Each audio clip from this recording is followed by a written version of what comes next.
ಅದ್ಕೆ ನೀವ್ ಯಾಕೆ ಸುಳ್ಳು ಹೇಳಿದ್ರಿ?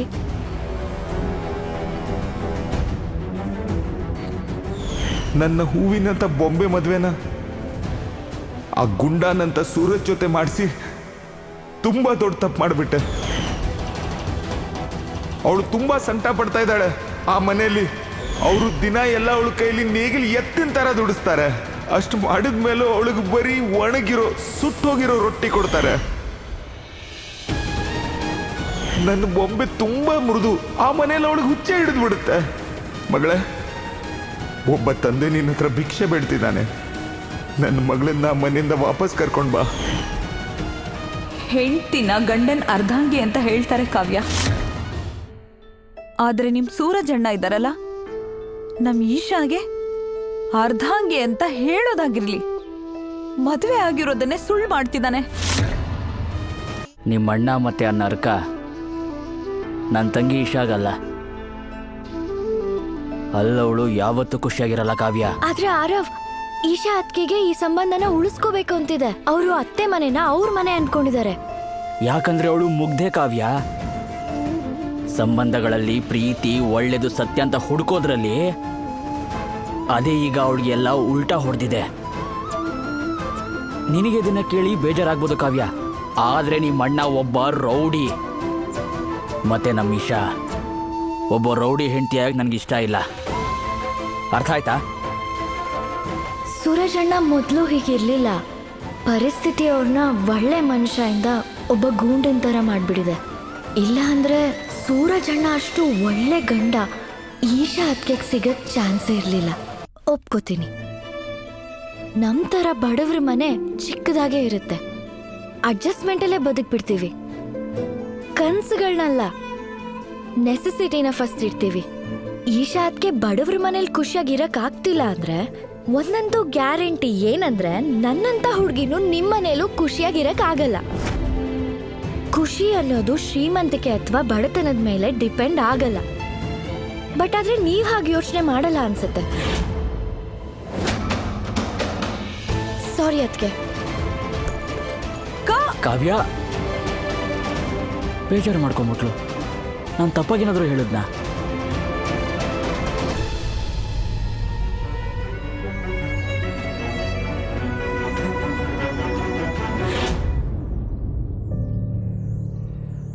Suraj, thank you.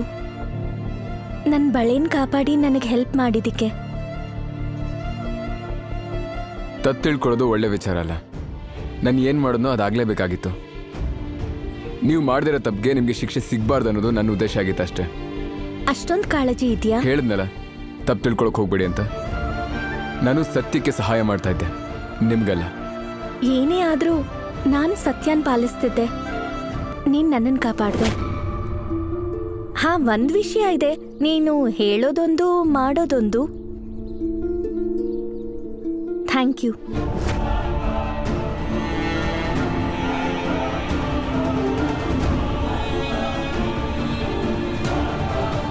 ಹಾ, ಒಂದು ವಿಷಯ ಇದೆ, ನೀನು ಹೇಳೋದೊಂದು ಮಾಡೋದೊಂದು. ಹಾಗೆಲ್ಲ ಖಂಡಿತ ಇಲ್ಲ. ನನ್ನ ಆಸೆ ನೀವು ಇಲ್ಲಿಂದ ಹೋಗ್ಬೇಕು ಅನ್ನೋದಷ್ಟೇ. ಸುಮ್ಮನೆ ತಲೆ ಹಾಳು ಮಾಡ್ತಾರೆ.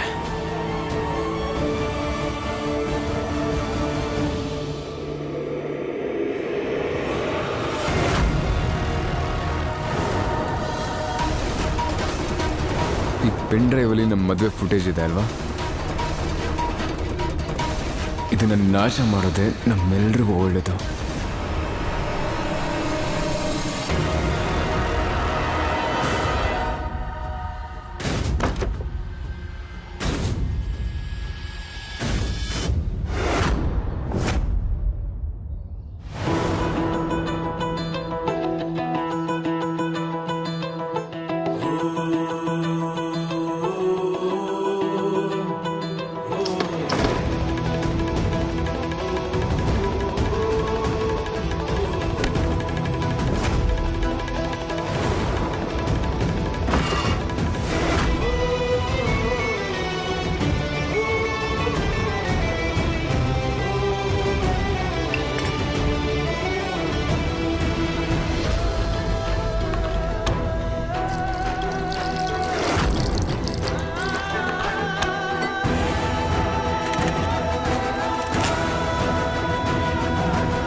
ನನ್ನ ಪತಿ ಬ್ರಹ್ಮಚಾರಿಗೆ ಯಾರ ದೃಷ್ಟಿನೂ ತಾಗ್ತಾ ಇರ್ಲಿ.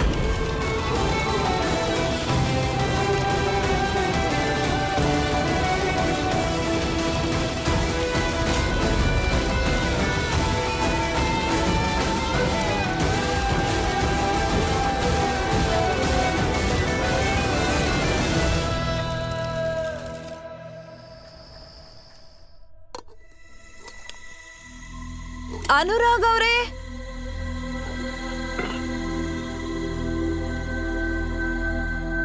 ಅನುರಾಗ್ ಅವರೇ, ನೀವು ತಿಂದಿರೋ ತಟ್ಟೆಲಿ ನಾನು ತಿನ್ನೋ ತನಕ ನನ್ನ ವ್ರತ ಮುರಿಯಲ್ಲ. ಹೊಟ್ಟೆಲಿ ಯಾವುದೋ ಸುಳ್ಳಿನ ಮಗ ಬರ್ತಾ ಇದೆ, ಪವಿತ್ರವಾಗಿದ್ದೀನಿ ಅಂತ ನಾಟಕ ಮಾಡ್ತಿದ್ಯಾ? ಅನುರಾಗ್,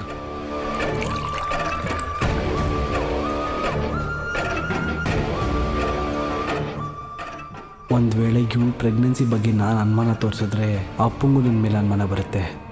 ಆಗ ಜೀವನದಲ್ಲಿ ಅಪ್ಪನ ಆಸ್ತಿ ನನಗೆ ಯಾವುದೇ ಕಾರಣಕ್ಕೂ ಸಿಗೋದಿಲ್ಲ. ಇಲ್ಲ, ನಾನೀಗ ಸಮಾಧಾನವಾಗಿರಬೇಕು. ಇದು ತಗೊಳ್ಳಿ.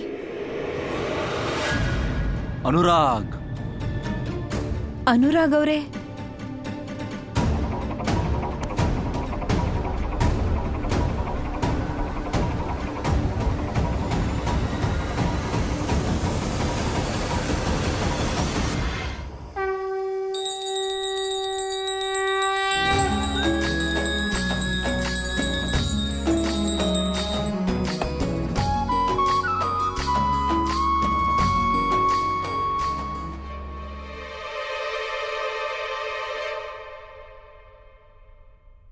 ಆಹಾ, ಏನ್ ಸುವಾಸನೆ! ಇದ್ಯಾವುದೋ ಹಾಳ ಚಿಪ್ಸ್ ಹಿಂದೆ ಬಿದ್ದು ಅಮ್ಮ ನಂಗೆ ಪಲಹಾರ ಕೊಡ್ತಾಳೋ ಇಲ್ವೋ. ನಾನೇನಾದ್ರೂ ತಿಂದಿಲ್ಲ ಅಂದ್ರೆ ನಿಜವಾಗ್ಲೂ ನನ್ನ ಹೆಣನೇ ಬೀಳತ್ತಿವತ್ತು.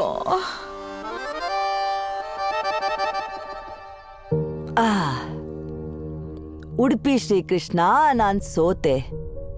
ಏನ್ ಗೊತ್ತಾ, ಇವತ್ತಿನ ದಿನ ಜೋಡಿಗಳು ಒಟ್ಟಿಗೆ ಕೂತ್ಕೊಂಡು ಪಾಯಸ ತಿಂದ್ರೆ ಅವರು 7 ಜನ್ಮಕ್ಕೂ ಜೊತೆಗಿರ್ತಾರೆ. ಇವತ್ ವ್ರತ ಮಾಡೋ ಮುತ್ತೈದೆಯರು ಗಂಡನ್ ತಟ್ಟೆಯಿಂದ ಮೊದಲನೇ ತುತ್ತಿಂದು ವ್ರತ ಮುರಿತಾರೆ. ಏ ಸೂರಜ್, ಮೊದ್ಲು ನೀನ್ 1 ಚಮಚದಲ್ಲಿ ಪಾಯಸ ತಿನ್ನು, ಮತ್ತೆ ಅದೇ ಚಮಚದಲ್ಲಿ ಬಿಂದ್ಯಾಗೋ ತಿನ್ಸು. ಅವಾಗ್ಲೇ ತಾನೇ ಅವಳು ವ್ರತ ಮುರಿಯೋದು. ತಗೋ ತಿನ್ನು.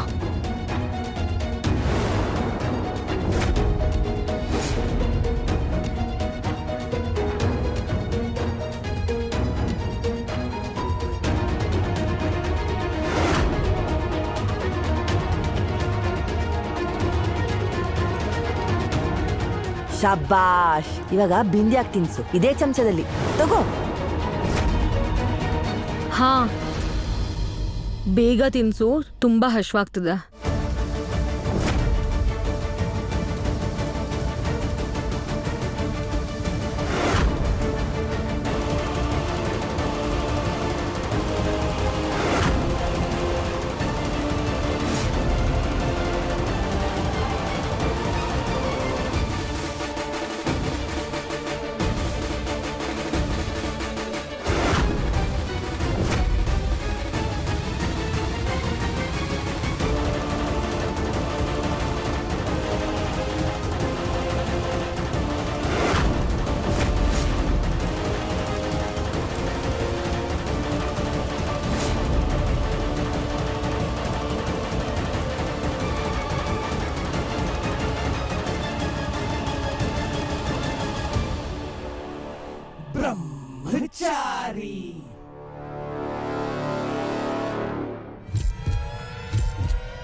ಇಶಾ ಅವ್ರೆ,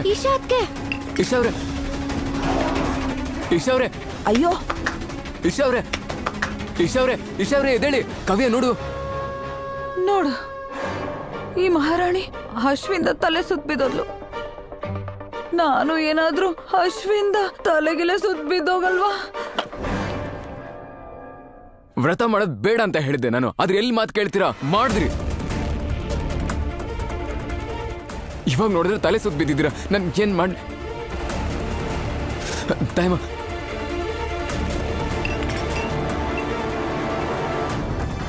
ಬೆಳಿಗ್ಗೆಯಿಂದ ಏನು ತಿಂದಿಲ್ಲ ಇವರು. ಕಾವ್ಯ, ಬಾಯ್ ತೆಗೆ ಅವ್ರದ್ದು. ಹಾ,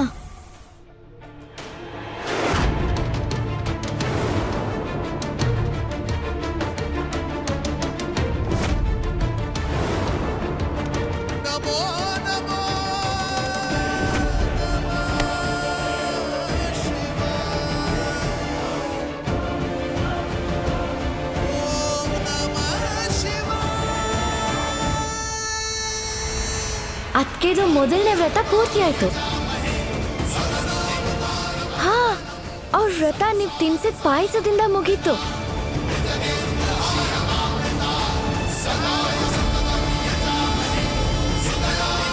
ಆದ್ರೆ ಇದು ಗೊತ್ತಿಲ್ಲದೆ ಆಯ್ತಲ್ಲ. ತಪ್ಪಿಪೇನಿಲ್ಲ, ಇದು ಶಿವನ್ ಕೃಪೆಯಿಂದ ಆಗಿದ್ದು.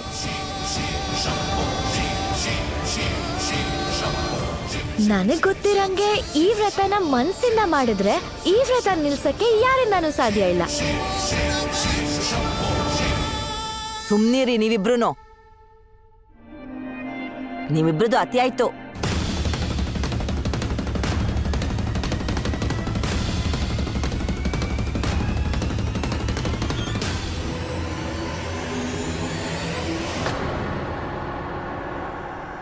ಥ್ಯಾಂಕ್ ಗಾಡ್ ಈಶಾದ್ಗೆ ನಿಮಗ್ ಪ್ರಜ್ಞೆ ಬಂತು.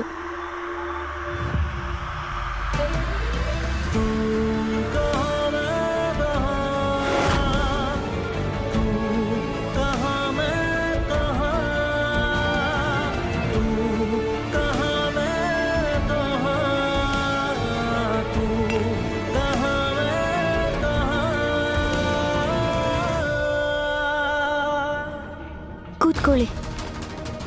ಕೊನೆ ಕ್ಷಣದಲ್ಲಿ ಎಲ್ಲ ವ್ಯರ್ಥ ಆಯ್ತು. ಈ ವ್ರತ ಸೂರಜ್ಜೆ ಪೂರ್ಣ ಮಾಡ್ದ.